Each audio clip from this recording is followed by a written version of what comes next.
Shalom, povo de Deus, na graça e na paz do nosso Senhor Jesus. Que isso seja uma realidade na sua vida, no seu coração, na vida da sua família. Esse é o desejo do coração. Meus amados, estamos começando mais um Momento Pastoreio.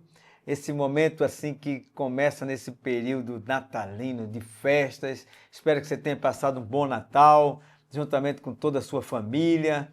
Esse é um momento bom. Eu sempre digo que o mundo pode até dizer que não crê em Jesus, mas ele se ilumina todo, o povo começa a distribuir presentes, o povo começa a se perdoar, a se confraternizar, porque Jesus nasceu. Que coisa maravilhosa! Todo mundo iluminado, a terra se enche de luzes, porque Jesus nasceu. Espero que você tenha passado um bom Natal. Esse é o desejo. Vamos começar mais um pastoreio e, como sempre nós fazemos, vamos começar cantando, louvando a Deus. Está terminando mais um ano, o ano de 2025 está indo embora, né? E a gente percebe que o Senhor tem nos guardado, o Senhor nos levou nos seus braços. O Senhor é bom, meus irmãos, e por isso nós vamos louvá-lo. Vamos louvar o Senhor.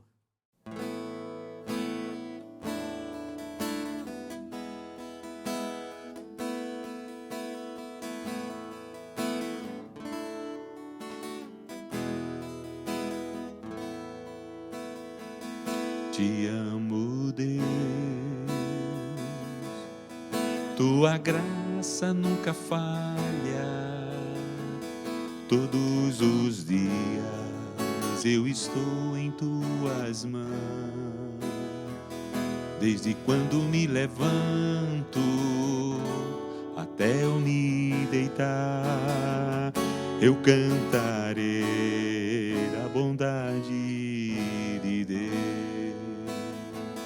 Tua doce voz que me guia em meio ao fogo, na escuridão, tua presença me conforta. Sei que és meu Pai, que amigo és, eu vivo na bondade de Deus. És fiel em todo tempo, em todo tempo tu és tão bom. Com todo o fôlego que eu tenho, eu cantarei da bondade de Deus. Tua doce voz que me guia em meio ao fogo, na escuridão, tua presença me conforta. Sei que és meu Pai, que amigo és, eu vivo na bondade de Deus. És fiel em todo tempo,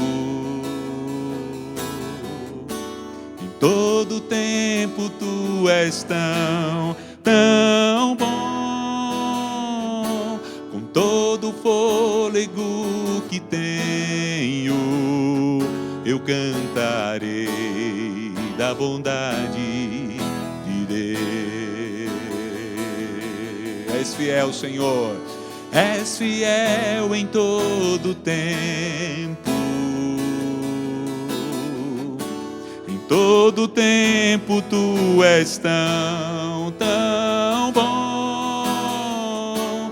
Com todo o fôlego que tenho, eu cantarei da bondade de Deus.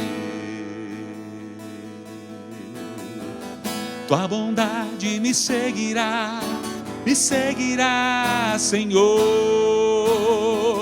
Tua bondade me seguirá, Senhor. Eu me rendo a ti, te dou o meu ser, entrego tudo a ti.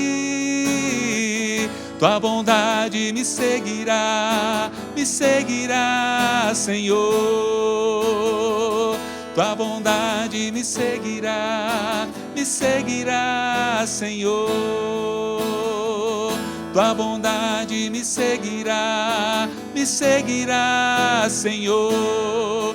Eu me rendo a ti, te dou o meu ser, entrego tudo a ti. Tua bondade me seguirá, Senhor. És fiel em todo tempo, em todo tempo tu és tão bom. Com todo fôlego que tenho, eu cantarei da bondade de Deus. Eu cantarei da bondade de Deus.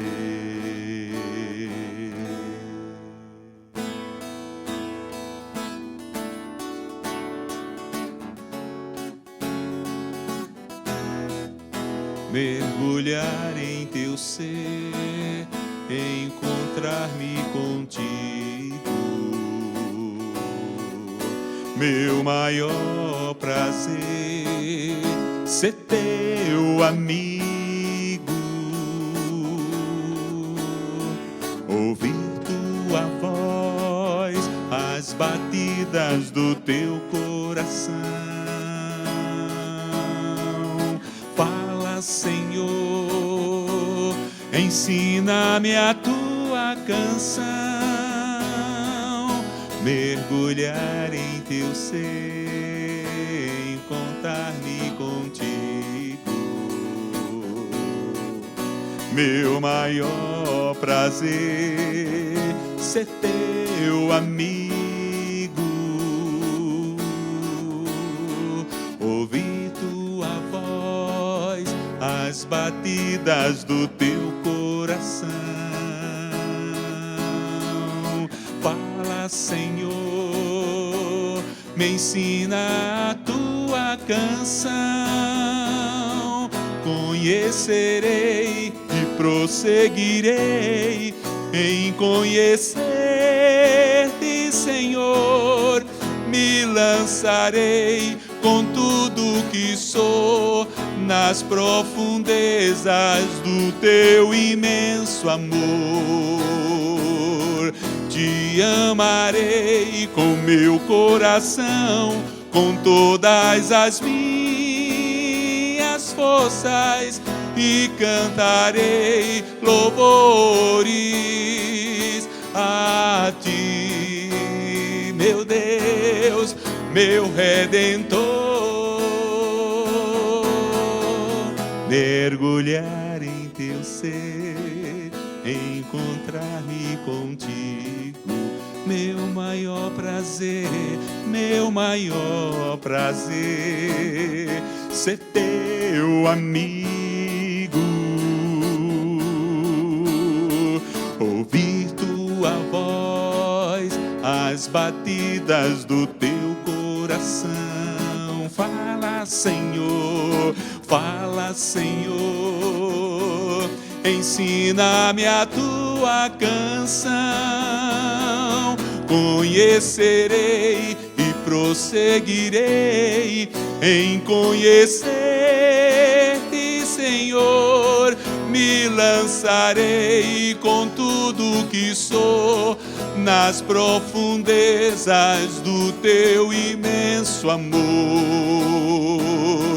Te amarei com meu coração, com todas as minhas forças, e cantarei louvores a ti, meu Deus, meu Redentor. Conhecerei e prosseguirei em conhecer-te, Senhor. Me lançarei com tudo que sou nas profundezas do teu imenso amor. Te amarei com meu coração, com todas as minhas forças, e cantarei louvores a ti, meu Deus, meu Redentor, a ti, meu Deus, meu Redentor.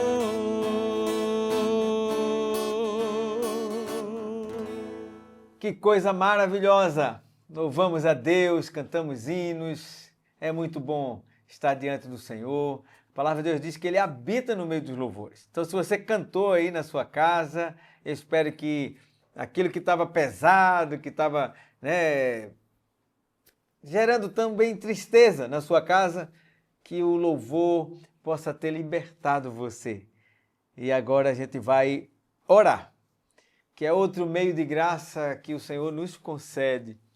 Nós vamos orar por aqueles que estão enfermos, nós vamos orar por, quem sabe, aqueles que estão enlutados, nesse momento de período de festa, mas tem gente que está enlutado, ou aquelas pessoas que estão angustiadas mesmo de alma, né? Alguém já falou que no mês de dezembro tem uma doença que é muito corriqueira, que é muito assim, atuante nas pessoas, que é a tal da dezembrite, né? É uma doençazinha, dezembrite, que as pessoas se sentem solitárias, mesmo no meio de risos e festas, de comidas boas, as pessoas se sentem sozinhas, vazias. Mas nós vamos orar. Orar a Deus pelo seu coração, pela sua vida, orar pela sua família, orar pela nossa igreja, orar pelo nosso país. Vamos orar, eu quero convidar você a fazer isso comigo, tá bom? Ó Deus eterno, queremos te louvar, Senhor, por mais uma oportunidade que nós temos de estar aqui nesse momento de pastoreio. Queremos te louvar, Senhor, porque tu estás conosco. Tu és o Deus Emanuel, o Deus conosco, Senhor, que veio a este mundo, empoeirou os pés nessa terra e está à destra do Pai intercedendo por nós. Louvado seja o teu nome. Experimentaste todo tipo de tentação sem pecado e intercede por nós, porque és o perfeito sacerdote que se compadece de nós, porque em tudo foi tentado, mas sem pecado. Tu conheces, Senhor, as nossas fraquezas e as nossas limitações. Tua palavra diz nos Salmos, tu conheces a nossa estrutura e tu lembras de que nós somos apenas pó. Por isso que nós queremos louvar o teu nome, Senhor, nesse dia. Pai, abençoe aquelas pessoas que estão enfermas, Senhor. Estão agora num leito de hospital, precisando da tua boa mão, talvez receber um diagnóstico ruim, precisa de consolo, precisa de uma paz que excede todo o entendimento.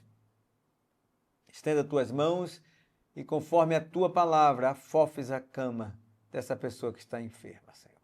Aquelas pessoas que estão atribuladas, desesperadas, ansiosas, dê esperança. Traga esperança, Senhor. Traga à memória deles aquilo que pode dar esperança, que é a tua vinda, que é a tua presença conosco e nós não estamos órfãos. Tu deixaste o teu Espírito Santo conosco. Meu Deus, abençoe aquelas pessoas que estão desempregadas. Abençoe, abra portas, Senhor. Tenha misericórdia. Abençoe aquelas pessoas, Senhor, que estão tendo problemas familiares, seja de separação, seja de desavenças, desunião, entre pais, filhos, esposa, marido. Ó Senhor, entre nesse lar e apazigue os corações. Derrama a tua graça sobre eles, ó Deus, e é por isso que eu quero te levar eles ao trono de graça, Pai, para que tu restaures o que precisa ser restaurado. Abençoe, ó Deus, a tua igreja, espalhada em toda a face da terra. Mais especificamente, queremos te pedir pela Igreja das Graças. Igreja Presbiteriana das Graças, que tu mesmo, ó Deus, se compraz em abençoar tanto. Temos visto a tua boa mão. No último domingo fizemos o Natal na rua. Deus, que maravilha, mais de 2.000 pessoas cantando e louvando ao teu nome. Glorificado sejas, ó Pai. Mas nós queremos te pedir pela nossa igreja também. Pastor Sávio, abençoe pastor Humberto, pastor Jean Marques, abençoe, Senhor, pastor Letinho, Serginho. Senhor, abençoe todos, Pai. Abençoe os presbíteros, todas as lideranças da nossa igreja. Meu Deus, guarde cada um de nós. Meu Deus, abençoe também o nosso país. Tantos atropelos, tantas inseguranças, mas tu nos pede para que a gente abençoe as autoridades. Bem dizer, não mal dizer. Abençoe cada uma delas, ó Deus, para que a luz do teu evangelho brilhe em cada coração. Abençoe, ó Pai, para que nós possamos ter vida tranquila, conforme a tua palavra nos ensina. Abençoe todos os que estão também pegando estradas, viajando, tirando férias. Ó Deus, guarde cada uma dessas famílias, cada uma dessas pessoas. E que tua boa mão esteja sobre ela, esteja sobre nós, em nome de Jesus. Amém e amém. Que coisa boa poder louvar, poder orar, falar com o Senhor. E melhor ainda, quando nós abrimos a palavra de Deus e a gente pode conversar e meditar sobre ela. Hoje, nós vamos estar estudando, conversando, no livro de 1 Samuel, no capítulo 21. É um texto bem interessante. Davi está em fuga, se encontra com o sacerdote Aimeleque, né? Foge lá para Aquis e se encontra lá com o rei de Gate, dá uma de doido, né? Então, é interessante porque a palavra de Deus, ela não tem receio em mostrar as fraquezas e os percalços daqueles que você acha que são heróis. Todos eles, heróis na fé, homens de Deus, usados por Deus. Mas a palavra de Deus, ela expõe os seus erros e as suas falhas. Meus amados, como eu sempre faço, se a gente fizer uma recapitulação antes de entrar no capítulo 21, o capítulo 20, o finalzinho, nós vimos que Saul descobre que Jonatas estava apoiando Davi. E é engraçado que Jonatas é filho de Saul e Saul tenta matá-lo. Você já percebeu que loucura? O homem está completamente descontrolado. A palavra de Deus nos diz também que ele, de vez por outra, era atormentado por um espírito maligno. Que Davi era chamado para dedilhar a sua harpa e esse espírito maligno saía de Saul. Então Saul estava completamente transtornado. Tudo por causa de inveja, tudo por causa de medo de alguém usurpar o trono dele, né? Então, essa inveja redunda numa perseguição implacável a uma pessoa que não tinha nada contra ele, chamado Davi. Continuando ainda, eu sempre falo, inclusive ontem eu preguei lá na igreja, que é um dos personagens que eu tenho pena. Saul, Sansão, homens que Deus poderia usar tanto, mas ouviu as mulheres cantando, Saul matou os seus milhares, Davi os seus 10 milhares, dezenas de milhares. Saul matou 1.000, Davi matou 10.000, e ele começou a ter inveja. O que é que falta para esse cara tomar o trono agora? Daqui a pouco ele vai tomar o trono e vai ser rei. Não sabia ele que Davi já havia sido ungido rei de Israel, né? Mas esse é o contexto. É Davi movido de ciúmes e começa a perseguir. Saul, movido de ciúmes, começa a perseguir Davi. Começa também a perseguir o seu filho Jonatas. A palavra de Deus diz que ele arremessou uma lança para, espetar Jonatas na parede.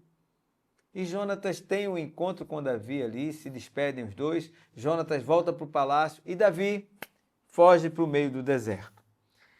O capítulo 21 começa dizendo que Davi foi para Nob, uma cidade onde se encontrava o sumo sacerdote, né? O sacerdote Aimeleque. E quando Aimeleque vê Davi se aproximando, ele começa a tremer desesperado, porque era um fugitivo de Saul, era um fugitivo do rei, né? É engraçado, eu estava pensando aqui, só abrindo um parênteses, meus irmãos, a gente está conversando aqui sobre a palavra de Deus, né? O que a inveja leva o homem a ficar cego, né? Uma loucura. Mas vamos lá. Então, Aimeleque fica desesperado, você está sozinho, tem alguém com você? Ele diz, eu estou com os homens aqui, estou fugindo, não somente fugindo, mas estou com muita fome. Davi fugiu às pressas, fugiu com fome, fugiu sem armamento, totalmente desesperado, né? Chega lá para Aimeleque, Aimeleque diz assim, olha, eu tenho aqui alguns pães, mas os pães que tem aqui são os pães da proposição, é o pão da presença. Lembra? Está lá em Levítico, né? Quando o Senhor dá as leis lá, Levítico no capítulo 24, versículo 5, ele começa a falar sobre aqueles pães que tinham que ser trocados todos os dias, né? Colocados na presença do Senhor. Mas Davi estava com fome e ele come juntamente com os seus homens. Esse gesto, meus amados, presta atenção. A primeira coisa que ele destaca é que a prioridade da preservação da vida está acima dos rituais. Percebam que lá em Mateus, no capítulo 12, versículo 7, Jesus vai falar exatamente isso com os fariseus, que colocavam uns pesos assim demasiadamente pesados sobre os ombros dos judeus ali, das pessoas, e eles mesmos não faziam um esforço nem com o dedo de aliviá-los. Colocavam uma carga muito grande.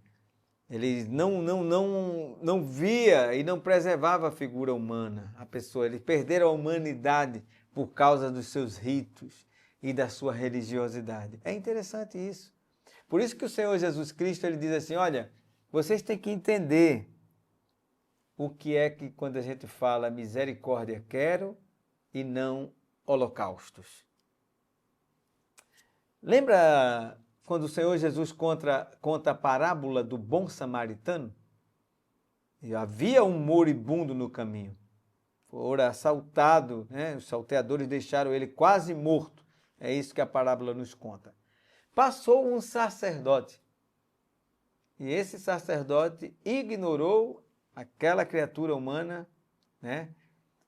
Porque estava apressado para os seus rituais. Passou um levita, apressado para os seus rituais. Então, essa história desafia a que a gente dependa de Deus, desafia que muitas vezes o ser humano, a pessoa, é mais importante do que certos rituais, não da palavra de Deus, tá? De rituais, coisinhas nossas, né? Doutrinas de igreja, né? Vamos dizer assim, ritos mesmo, né? Esse gesto destaca isso. Misericórdia é mais importante do que sacrifícios. É muito mais importante. Aí, lá no versículo 8 e 9, ele diz assim, depois dele haver comido junto com seus homens, ele pergunta se tem algum armamento lá. Olha que coisa interessante, né? Aí traz à memória lembranças de vitórias passadas, né? E olha que não foi uma vitória comum, foi uma vitória retumbante para o povo de Israel. Quando Davi mata Golias com o arremesso de uma funda, corre lá para perto de Golias e com a própria espada de Golias, ele a desembanha e corta o pescoço de Golias. Pronto, essa espada estava guardada lá com Aimeleque, enrolada num pano por trás de uma estola sacerdotal. Davi olha e diz, como não tem nenhuma outra, vamos embora, pega a espada E é interessante, meus irmãos, que essa espada, ela representa muito mais do que um instrumento de guerra. Ela era um lembrete tangível da fidelidade do Senhor, de um Deus que está com o seu povo, de um Deus que agiu no passado e agiria no presente e vai agir no futuro. Então, creio eu que ao segurar aquela espada, Davi se recordou-se de como que o Senhor Deus foi com ele. Tu vens a mim com espada, com lança, com escudo. Eu, porém, vou a ti em o nome do Senhor, Deus dos exércitos, Deus de Israel, a quem você tem afrontado. É engraçado, acho que não tem coincidências. Ele chega justamente na casa daquele sacerdote, onde a espada que matou Golias estava lá. Por isso que aquele texto lá em Lamentações, capítulo 3, versículo 26, nos diz que eu quero trazer à memória o que me dá esperança. Davi estava desesperado, cansado, com fome, sem armamento. Encontrou o pão da presença do Senhor, que fica a ideia, repito, tudo é repetindo propositalmente para você, que fica a ideia de que o Senhor quer misericórdia. A necessidade humana está acima de ritos. Tem aquelas igrejas, né, que tem aquelas doutrinas, aqueles legalismos, que, gente, esmaga a pessoa humana, humilha, envergonha a pessoa humana. Tudo por causa dos seus legalismos e dos seus rituais. Mas vamos adiante.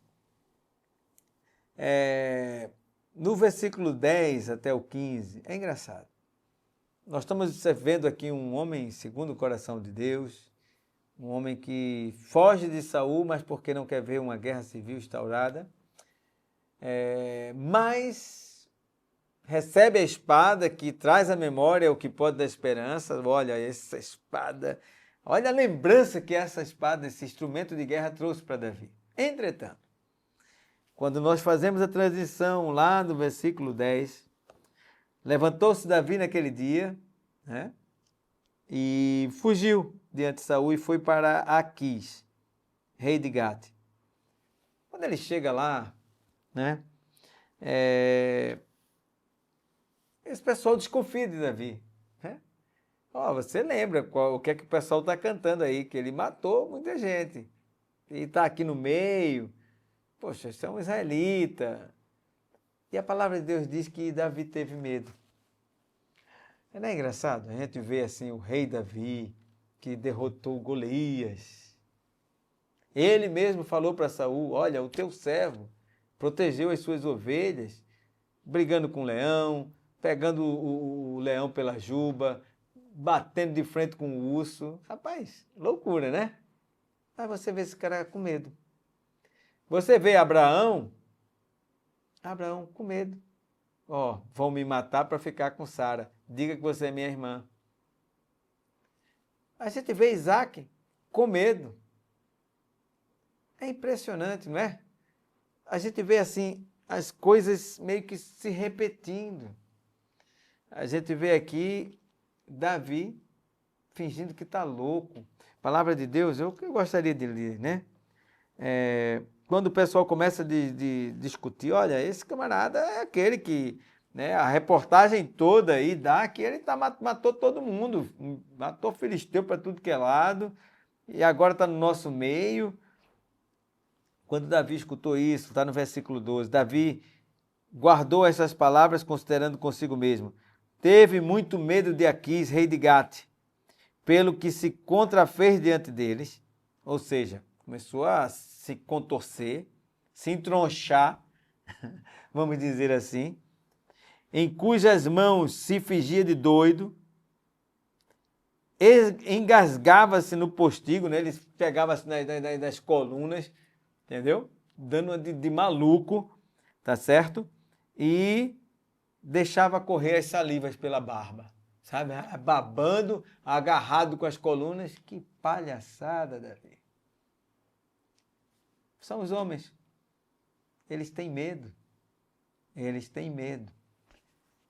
Esse é o homem que nos Salmos vai dizer assim, rapaz, contigo eu saltarei muralhas, eu destruo exército.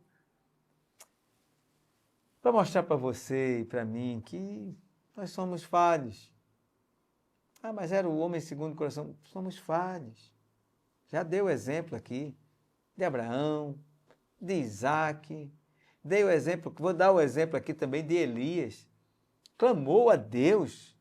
Senhor, e Deus lá no Monte Carmelo matou todos aqueles profetas de Baal. Mas uma mulher, Jezabel, falou assim, olha, que os deuses tomem por testemunha se amanhã, à tarde, eu não vou matar Elias. E o engraçado é que Elias teve medo e se escondeu com medo de uma mulher. Mas veja bem, meu irmão, isso foi há mais de 4.000 anos. Elias continua vivo. E até agora, Jezabel não cumpriu com a promessa dela. Sabe por quê? Porque as coisas só acontecem quando Deus quer.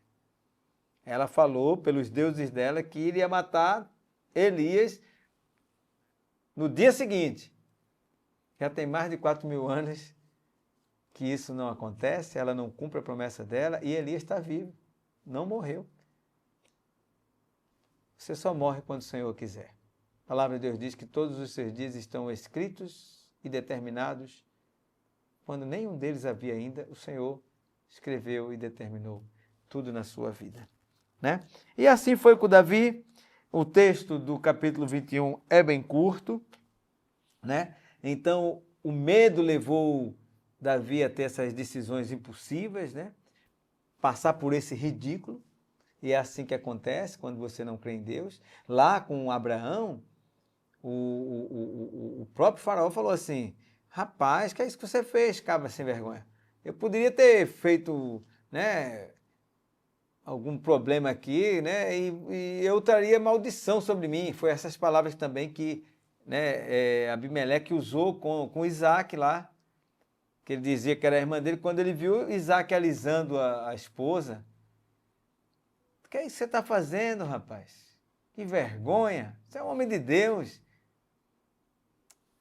Mas nós somos humanos, né? Não vamos julgá-lo. O medo é uma coisa impressionante, né? Mas só que lá no Salmos 56, versículo 4, nós podemos ver aí mais tarde Davi dizendo, em Deus, cuja palavra eu louvo, em Deus eu confio e não temerei.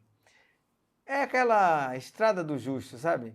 A vereda do justo, como a luz da aurora, vai brilhando mais e mais e mais até ser dia perfeito. É assim, é a nossa vereda. A gente vai aprendendo, vai aprendendo, vai aprendendo. Outra coisa que eu não mencionei, que está lá no versículo 4 e versículo 5, é interessante a gente pontuar, é que como a integridade e a santidade em missões difíceis, elas são importantes. Exemplo, Davi estava com uma necessidade. Estava numa situação difícil, de fome, de medo. Mas o sacerdote Aimeleque, ele impôs uma condição. Se você for ver,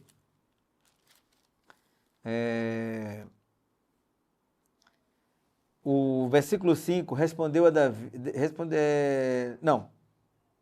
No versículo 4, respondendo o sacerdote a Davi, disse, não tenho pão comum à mão, há, porém, pão sagrado, se ao menos os teus homens se abstiveram das mulheres. Veja que coisa interessante. Davi garantiu para o sacerdote Aimeleque que os homens deles estavam puros. Haviam mantido a pureza. Estava cansado, com fome, fugindo, com medo, mas já haviam mantido a pureza. Isso é interessante, eu queria abrir esse parênteses, porque às vezes a gente usa como álibi, desculpa esfarrapada, de dizer, olha, eu caí, eu não mantive a santidade, porque você sabe, né, como é que estava a minha situação. Aqui eu vejo um exemplo muito, muito interessante, que nos mostra que em tempo de crise, Davi mostra que mantém a sua integridade, prioriza honrar a Deus e manter a sua santidade e a sua pureza. Estão puros diante de Deus para poder comer o pão da proposição? Estão sim. Né? Mesmo no momento da agitação, aquelas pequenas exigências que revelam um grande princípio. A santidade não depende das circunstâncias externas, mas do compromisso interno que nós temos com o nosso Deus. Então, foi um dos pontos assim, que eu achei muito interessante. Mas, meus amados, já partindo para o final, eu sempre costumo destacar alguns motivos de oração pelo aprendizado e o ensinamento que nós tiramos do texto lido. O primeiro motivo de oração é orar a Deus pedindo coragem para que nós possamos confiar nele, mesmo nos momentos de dificuldades, nos tempos de necessidade, quando tudo parece estar fora do controle, né? Nós precisamos confiar no Senhor. Um detalhe que não pode passar desapercebido, Davi foi buscar refúgio na casa do Senhor. Engraçado isso, né? Então que a gente ore a Deus pedindo a coragem para que a gente possa estar com a coragem suficiente para confiar que o Senhor tem o melhor para nós.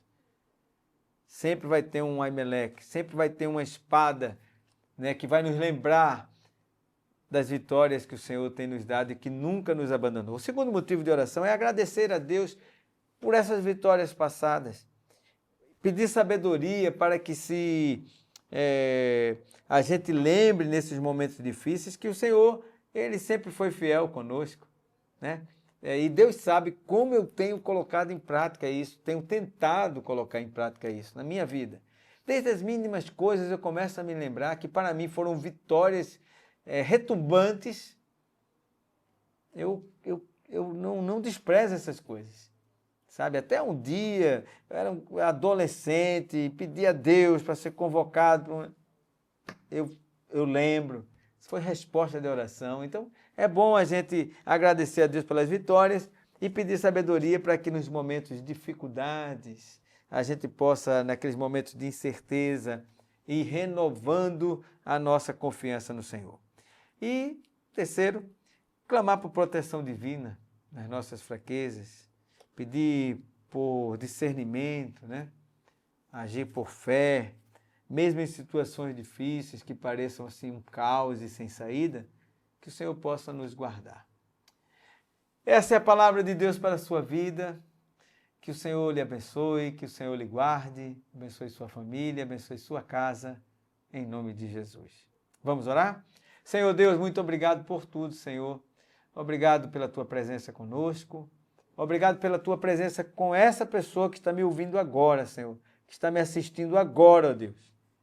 Que ela possa ter ouvido aqui, Senhor, que nós não podemos abrir mão de nossa santidade, da nossa integridade, na nossa fidelidade, mesmo em tempo de crise, de dificuldade, de escassez.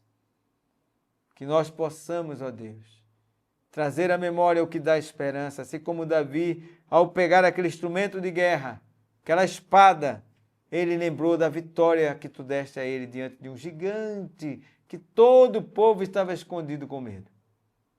Deus eterno, que tu possas, ó Deus, nos fazer confiar em ti na hora do medo, que levou Davi, aquele grande herói de guerra, um homem segundo o coração de Deus, a se fazer de uma forma tão estranha, Deus, com medo da morte. Nos dê força, nos dê graça, Pai, para superarmos todos esses momentos de desesperos, de agonia e de medo, Senhor. Tenha misericórdia de nós e de cada um que está nos ouvindo agora. Em nome de Jesus. Amém e amém. Um abraço bem forte. Faltamos aí poucos dias para o ano acabar. Que Deus abençoe sua vida e que você possa ter mais compromisso com Ele. 2026 seja uma bênção em nome de Jesus.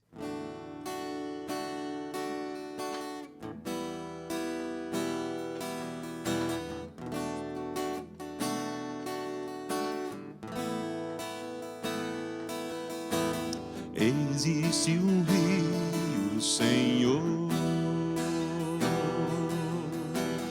que flui do teu grande amor,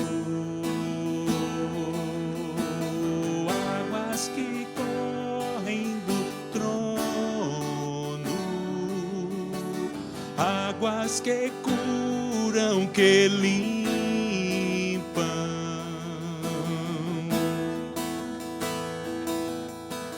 Por onde o rio passar, tudo vai transformar, pois leva a vida do próprio Deus. E esse rio está neste lugar.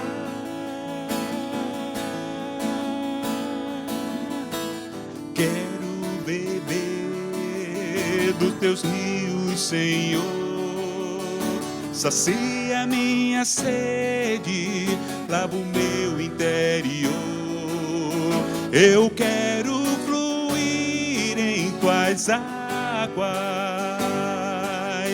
Eu quero beber da tua fonte, fonte de águas vivas.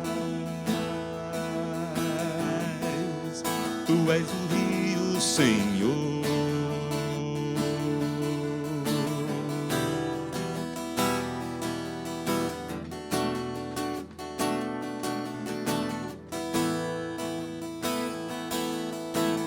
Existe um rio, Senhor, que flui do teu grande amor, águas que correm do trono, águas que curam, que limpam.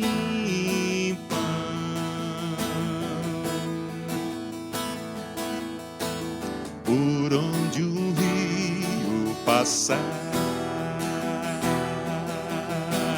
tudo vai transformar, pois leva a vida do próprio Deus. Este rio está neste lugar.